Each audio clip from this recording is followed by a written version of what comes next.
On an October night in 1969, 3 members of one family were shot to death inside a quiet, well-kept Cincinnati home. This wasn't a crime born out of desperation or decay. It didn't happen in a struggling neighborhood or a place marked by instability. It happened in Mount Lookout, a quiet upper-middle-class community where families felt safe, routines were predictable, and neighbors often left their doors unlocked. Inside that home, 3 family members were killed in an upstairs bedroom, while 2 young children slept in the next room. How someone could move through a family home, kill 3 people, and leave without waking the children remains one of the most unsettling questions of this case. This is the story of the Dumler family murders.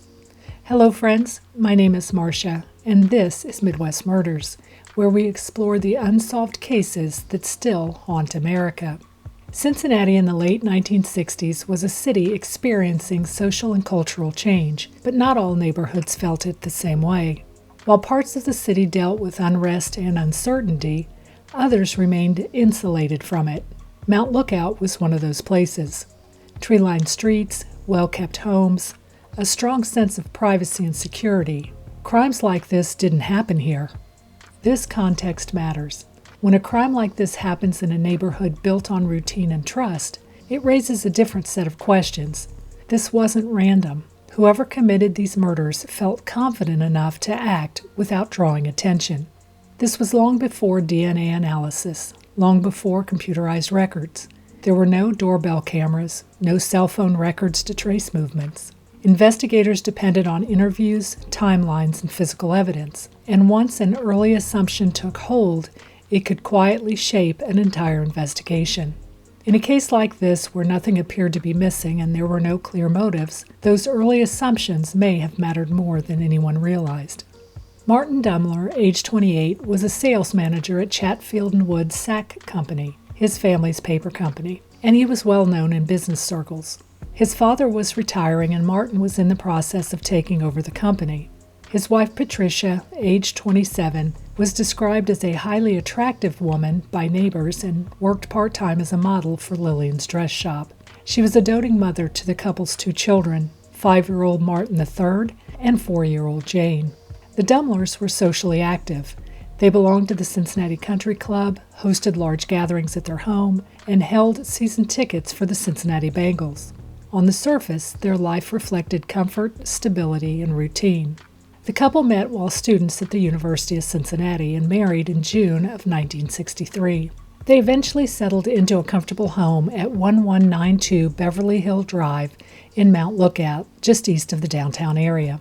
Patricia's mother, Mary, age 50, who lived at 266 Compton Ridge Road in the northern Cincinnati suburb of Wyoming, was staying with the family while her husband, Frederick, was in the hospital recuperating from a heart attack. On paper, everything about the Dumlers' life suggested predictability. Routines were established, plans made for the following day.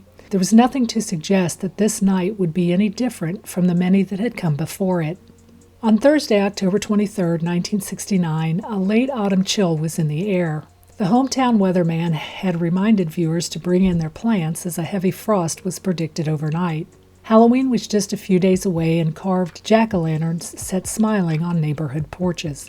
Martin had gone to work that day as usual. As he did nearly every weekday morning, little Martin had walked to the Kilgore School with his classmate, Terry Seiss, who lived 3 doors down. The timeline isn't clear as to when Martin returned home. One neighbor reported exchanging pleasantries with him in the driveway at 6 p.m., while another reported he saw Martin returning from work at 8 p.m. What is known is that Martin made 2 ordinary stops that evening, one at a bakery in Hyde Park and another at a service station on Erie Avenue. Whether these errands happened before he came home or after briefly returning home remains uncertain. It was also established that Martin was not home at 7:45 p.m. when the babysitter arrived. She'd been called to sit with the children as Martin, Patricia, and Mary had planned to go to Bethesda Hospital that evening to visit Frederick. However, at about 8 p.m., the hospital called, telling the family that Frederick was ill and the visit should be canceled. No longer needed, the babysitter left the Dumler home at about 8:10 p.m.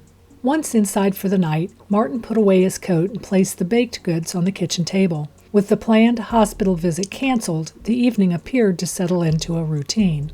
He then went upstairs and apparently changed into casual clothes.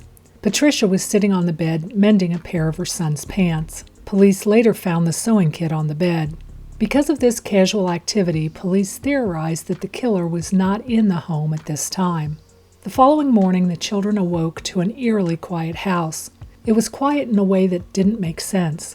Looking for their parents, the children went to the master bedroom.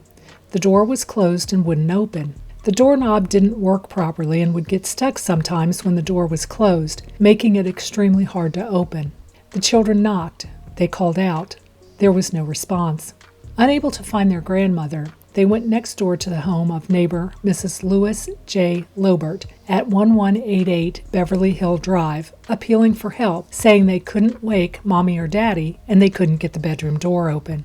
Mrs. Lobert sent the children back home, telling them that she would be over shortly to investigate. At around 8:30 a.m., before she had time to put on a jacket and leave the house, Mrs. Lobert saw the family housekeeper, Mrs. Ruby Boehner, arriving. Mrs. Boehner went to the back door as she usually did. Finding the door ajar, she cautiously entered and found the children, who again repeated the story of not being able to wake Mommy or Daddy. She had worked for Mary for many years and had worked for Martin and Patricia 2 days a week for the past 2 years. She was very familiar with the defective doorknob. Finally gaining entry to the bedroom, she saw a scene of unimaginable horror. Before she could fully comprehend the entire scene, she quickly ushered the children back over to Mrs. Lobert's, asking her to occupy them because something awful had happened. Mrs. Boehner returned to the Dumler home, where she used the downstairs telephone to call police. The first officer on the scene arrived at 8:47 a.m. to find Martin, Patricia, and Mary, all deceased, in the upstairs master bedroom. Martin and Mary were on the floor and Patricia was on the bed. It appeared from marks on their hands and feet that they had been bound with the cords of 3 lamps. The cords had been removed from the victims and apparently taken from the scene as the killer left the home. Neither woman had been sexually assaulted. All 3 were shot to death, and Martin and Patricia were also stabbed. The caliber of gun was unclear, but believed to be a .38 caliber. 5 shots were fired, but only 4 bullets were recovered. Police reported that wad cutters, bullets with a flat nose and sharp edges used by target shooters, were used in shooting the victims. In an effort to find the murder weapon, police combed the neighborhood, searching neighboring properties, looking in trash cans, and even in the sewers. The gun was never located. Time of death was estimated to be between 11 and 11:30 the night before. There were no signs of forced entry and no indication of robbery, as both Patricia and her mother were wearing expensive jewelry. Martin's watch and cash was laying on top of a bureau. The children had been asleep in an adjacent bedroom and didn't wake up during the attacks. Police believed a pillow was used to muffle the sound of the shots so as not to wake the children. While investigators reported the crime scene had been wiped clean of fingerprints, blood was found on the floor, bed, and wall of the master bedroom. Reports at the time indicated that police carried away bags and bags of evidence, including an oriental box made of sandalwood and a red metal container labeled Private, Keep Out. A box of .22 caliber shells belonging to the Dumlers and 2 household steak knives, one found in the master bedroom and the other found on the first floor, both of which appeared to have blood on them, was also taken. Police removed the mattress and the bedclothing also. Investigators made an extensive search of the neighborhood, looking for witnesses and questioning neighbors who desperately tried to be helpful. One unidentified neighbor told police that a man of about 30, dressed in a sweater and paint-smeared pants, had been seen walking around the neighborhood between 2 and 4 p.m. on the day of the murders. He was later identified and found to be unconnected to the killings. Another, a UC student returning home at about 8:10 p.m., reported that she saw a man sitting in a parked car at what neighbors called the Circle, a wide spot in the road in front of the Dumler home. As this was the time the babysitter was reported to have left the home, could this simply have been someone picking her up? Another neighbor reported that she saw Patricia talking to someone in a parked car in the Circle the day before. It was unclear whether Patricia knew the individual. Yet another neighbor reported that she heard a strange noise that she couldn't really identify at about 8:30 the night of the murders, but thought nothing of it at the time. Ultimately, no useful information was obtained. Each account offered movement, sound, or presence, but none could be anchored to the moment when everything went wrong. A background search into the family revealed no business or domestic issues. Police came to believe that the family knew their killer. In the more than 5 decades since the murders of Martin and Patricia Dumler and Mary Wilson, no suspect has ever been publicly identified. There was no forced entry, nothing of value appeared to be missing, no documented threats, no known conflicts, no clear motive. From the very beginning, investigators were left without the usual anchors that guide a homicide investigation. Police examined those closest to the family, friends, relatives, co-workers, anyone who might have had legitimate access to the home, but no arrests were made, no persons of interest were ever named, and no charges were ever filed. A Requiem High Mass was held for Martin and Patricia at St. Francis de Sales Church. They were laid to rest in the Calvary Cemetery. There was no visitation or public service. Mary also had a private service at J.J. Sullivan and Company Funeral Home on East McMillan Street. She was laid to rest in Oak Hill Cemetery in Glendale. Families started locking their doors. Locksmiths were busy replacing locks whose keys had been lost long ago. People named as witnesses in local papers received crank calls. A steady stream of cars drove through the neighborhood. Police kept 24-hour watch on the Dumler home. Patricia's brother, Fred Wilson Jr., was appointed guardian of the children. In the decades since the murders, Martin and Patricia's children remained largely out of the public eye. Daughter Jane passed away in 2021 at the age of 55. The current whereabouts of Martin III has not been publicly documented. What sticks out to me is how this crime itself appeared deliberate and controlled. Someone entered a family home, restrained 3 adults, fired multiple shots, and left, all without waking children sleeping nearby. No weapon was ever found, no suspect publicly named, no clear motive identified. Despite decades of advances in forensic science, there is no public record of evidence being re-examined in any way that would produce answers.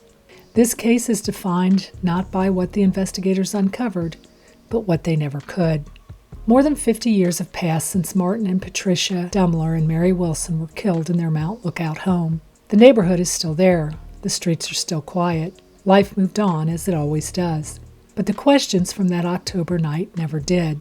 3 people were killed in a place where nothing about their lives suggested danger. 2 children slept through it all, and the person responsible disappeared without explanation. For the 2 children who survived that night, life continued under a shadow. For the families left behind, answers never came. And for investigators, this case stands as a reminder that even in calm, ordinary places, violence can arrive quietly and leave without explanation. The Dumler murders are not remembered because they were sensational. They're remembered because they resist understanding, and until the truth is known, they remain part of Cincinnati's unfinished history, a reminder that some stories don't end, they simply wait. If you have any thoughts or theories about this case, please leave them in the comments below. For those who've asked about supporting the channel beyond just watching, we've added a small Midwest Murders shop linked below. But as always, thank you simply for being here and listening. Until next time, stay curious, stay vigilant, and may the truth reveal itself in the shadows.